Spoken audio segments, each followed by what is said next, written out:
মারমুখী পদ্মা দেখাচ্ছে ভয়ঙ্কর রূপ। এবার একদিনের ব্যবধানে গিলে নিল ৫ জনের তাজা প্রাণ। পদ্মা যেমন মানুষকে দেয়, ঠিক তেমনই আবার অনেক কিছু কেড়েও নেয়। ভাঙনে গিলে খায় ঘরবাড়ি, ভিটেমাটি, আবার সর্বনাশায় এই পদ্মা কারো নেয় জীবন, কারো থেকে নেয় স্বপ্ন। আমি এটা বলতে চাই। মঙ্গলবার দুপুরে চোখে মুখে হাসি নিয়ে ৭ বন্ধু রাজশাহীর পবা উপজেলার চর শ্যামপুর এলাকায় পদ্মা নদীতে গোসলে যায়। তবে ৭ জনের মধ্যে ৪ জন বাড়ি ফিরলেও বাকি ৩ জন আসে লাশ হয়ে। এতে গ্রামে নামে শোকের মাতম। কেউ সন্তান তো কেউ বা ভাই হারিয়ে ভেঙে পড়ে কান্নায়।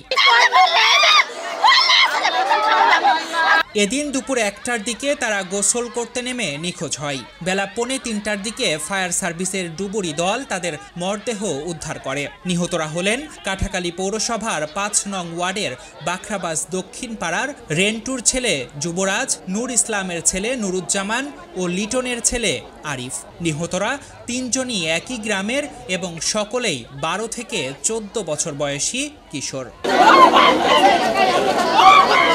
মৃত্যুর মুখ থেকে ফিরে এসে চোখে মুখে আতঙ্ক নিয়ে বন্ধুদের মৃত্যুর বর্ণনা দিলেন ৭ম শ্রেণী পড়ুয়া তামিম ও নাফিস। জানালেন, যেভাবে চোখের সামনে পদ্মায় নেমে তলিয়ে গেল বন্ধুরা, নিভে গেল তাদের স্বপ্ন।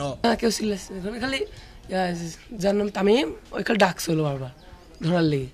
কেউ যাও না? হয়তো আমি ধরতে যেতাম, আমার ডুবে যেতে লেগেছিল। আমাকে একটা বড় মানুষ এসে তুললো। ডুবে যাওয়ার সময় কে কিছু বলে না, মনে হচ্ছে কিছু টানছে পিছে। গিয়েছে বলছে আমার থাও নয়, যে আমরা ৩ জন বাঁচাত গেছি, যে ওরকে ৩ জন দুজনাক ঢুকালে, যে আমিও ঢুকে গেছিলাম ১২-র ভিতর, যে আমাকে 2টা হুজুর এসে বাঁচালো। গোসল করতে নামলো, নামার পরে আমরা গোসল করছি, জামালাকে আর ইয়ারে মানা করলো নামতে, সাঁতার পারে না।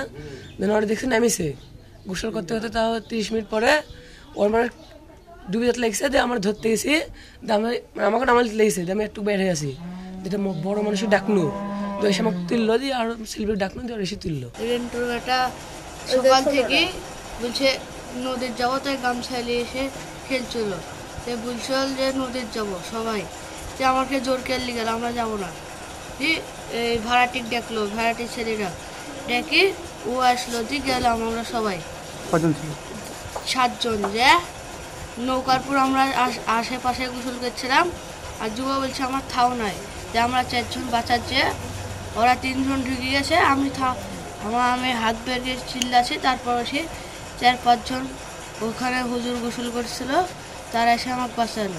একসাথে গোসলে নামে 7 বন্ধু। এ সময় সাঁতার না জানা যুবরাজ ডুবে যায়, আর তাকে উদ্ধারে গিয়ে নুরুজ্জামান ও আরিফ ডুবে নিখোঁজ হয় বলে জানান ফায়ার সার্ভিস।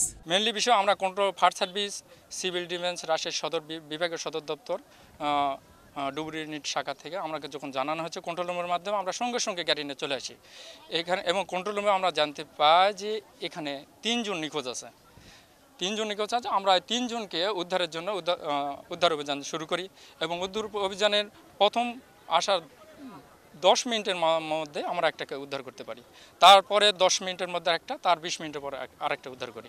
এর আগে গত রোববার রাজশাহীর পবা উপজেলায় পদ্মা নদীতে গোসল করতে নেমে পানিতে ডুবে 2 জনের মৃত্যু হয়। মারা যাওয়া 2 জন হলেন রাজশাহী নগরীর শায়েরগাছা এলাকার বাবু হোসেনের ছেলে বাপ্পি হোসেন এবং একই এলাকার শাহিন হোসেনের ছেলে মনির হোসেন।